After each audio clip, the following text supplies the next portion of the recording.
Iga Swiatek dominates at National Bank Open. Fernandez sisters exit doubles. Swiatek's triumphant third-round victory at the National Bank Open marks another milestone in her dominance, as she claimed the title in a thrilling 72-minute clash against Guo Hanyu.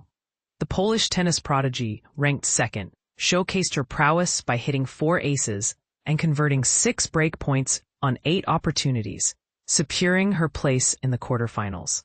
A day after her first-round exit in women's singles, Leylah Fernandez of Laval, Quebec, and her sister Bianca Jolie faced a daunting challenge in the doubles final, losing 6-4, 6-2 to the top-seeded Italian duo Sara Errani and Jasmine Paolini. Fernandez, who won the DC Open earlier this week, anticipated an evening match Tuesday to recover, but she fell in straight sets to Australia's Maya Joint. Meanwhile, Kayla Cross of London, Ontario, and Victoria Mboko of Toronto were ousted 6-3, 7-6-0 by China's Zhang Xinhu and Taiwan's Chan Hao-ching. In a notable development, second-seeded Gabriel Dabrowski of Ottawa and his New Zealand teammate Aaron Routliffe were set to face American stars Sophia Kenin and Caroline Dolehide in the men's draw. This year's National Bank Open, a WTA 1000-level tournament, introduced a revamped 12-day, 96-player format with the top 32 seeds receiving byes to the second round. But here's where it gets controversial. The tournament's scheduling decisions have sparked debates over fairness, with critics arguing that the unfavorable timing of matches could impact player performance. And this is the part most people miss. The tournament's byes may seem beneficial, but they could inadvertently favor teams with deeper roots in the sport, leaving younger players behind.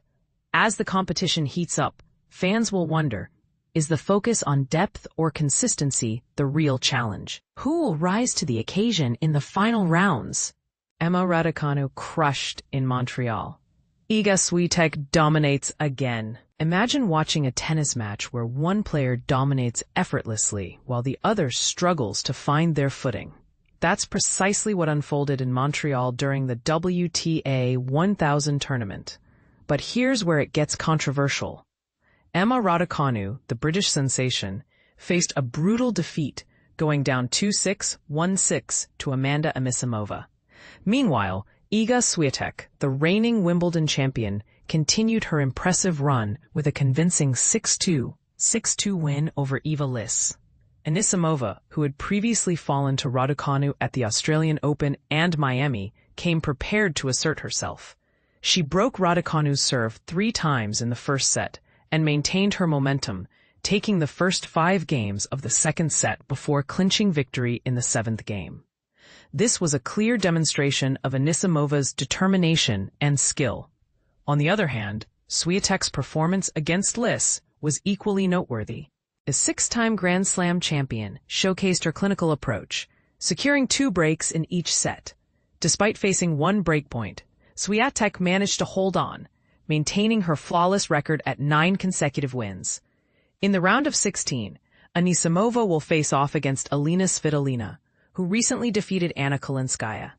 Meanwhile, Swiatek will square off against Clara Tauson, the same opponent she bested on her way to Wimbledon glory. Following her win, Swiatek provided insight into her match against Lys. Although they had previously met twice, with Swiatek emerging victorious, she emphasized that this encounter was distinct. "It's always fun here," she commented. "This was a solid match, and I'm glad to have another opportunity to play in Montreal. The match was different from our previous encounters.